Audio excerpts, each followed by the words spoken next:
В волшебной цветочной стране жили-были неразлучные братья-колокольчики.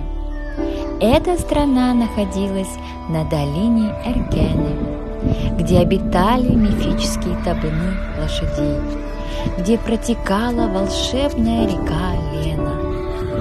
Солнечные лучи так прекрасно освещали долину, что все вокруг сияло волшебством.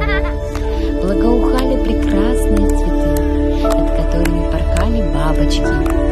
В этой прекрасной стране, не зная бед, дружно росли братья-колокольчики.